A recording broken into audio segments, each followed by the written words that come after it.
Hey guys, how's everyone? It's Thursday, November 8th, I think, and I had a request from Darlene, and I think her channel name is pronounced DarJadon, but I might be wrong. It could be DarJadon. It's DarJadon.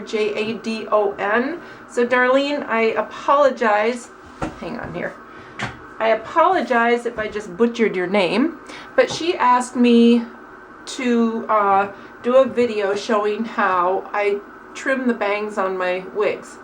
Now, for those of you who may be new to my channel, I am a professional hairstylist. That's what I do for a living, so this is professional advice. Okay, so I have these shears that I got off of eBay a few years ago. They're just inexpensive, but they're better than, you know, what you're going to get typically in the store. I've seen some supposedly hair cutting shears at the grocery store, and they aren't very good. These are okay. You know, at least they have a nice weight to them, and they have the adjustable screw. But they're not great. They're not like the shears that I use in the salon, because I don't want to use my good shears on synthetic hair. I want to save it for my clients and the real hair, because synthetic hair, I don't know if it will dull the blade faster, but I would suppose that it possibly could. So anyway, so what I do, and I'm looking at the mirror behind the camera, so I'm not always going to be looking at you guys. What I do is I kind of figure out where, number one, where the wig is on my, I place it where it belongs on my hairline. And then I section this off.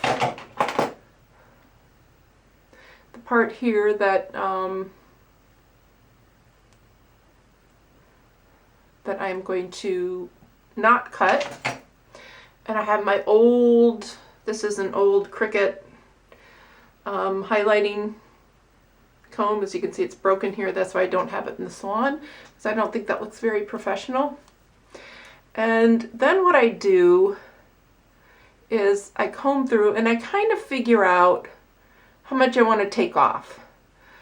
And I'm going to put my glasses on because that helps keep the fibers from flying into my eyes. Not completely, but it does help, because sometimes the synthetic hair will really get flying around. And so what I do is I take a little section like this. I just hold it. And I don't want to go any shorter than that, but the trick is to go in, it's hard to see with this blonde hair, but I just go in from the bottom and I cut into the hair this way. It's not a good idea to try to cut it that way, because chances are it's going to be uneven and too short. But if you chip into it from underneath, you have a lot more control. You can see, you know, where the blade is. And I do pull it out just because it helps me keep the hairs from getting too close to my eyes. And then each section, just drop it and comb it out and see where you are and see where you want to take it. Now this is looking pretty good here. The sides still need to go a little shorter. And this is called over directing. And what I do is I do this in the salon too.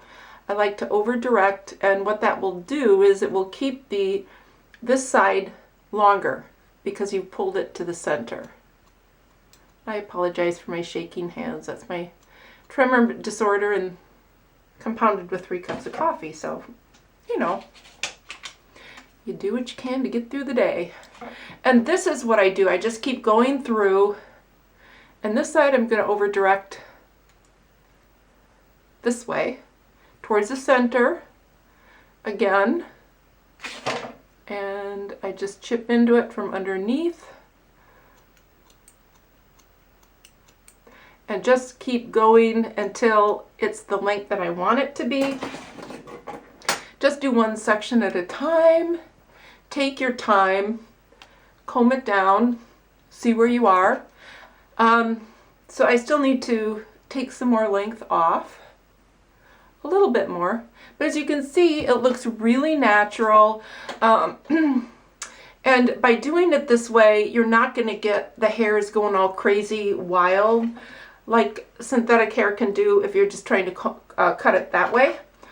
Here's another tool that I like to use. I like to use thinning shears, especially once I get it more towards where I want the length to be, because a thinning shear is only going to remove part of the hair, and I use my thinning shears in the salon all the time to texturize, and I use it mainly for texturizing. I don't have too many clients who want their hair thinned out. Some do.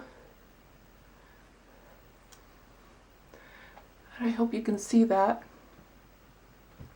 Maybe, yeah, I have a piece of hair in my eye. I don't know if this is going to help, or if the yellow is too close to the hair color. You can see that it's jagged, which gives it a more natural look.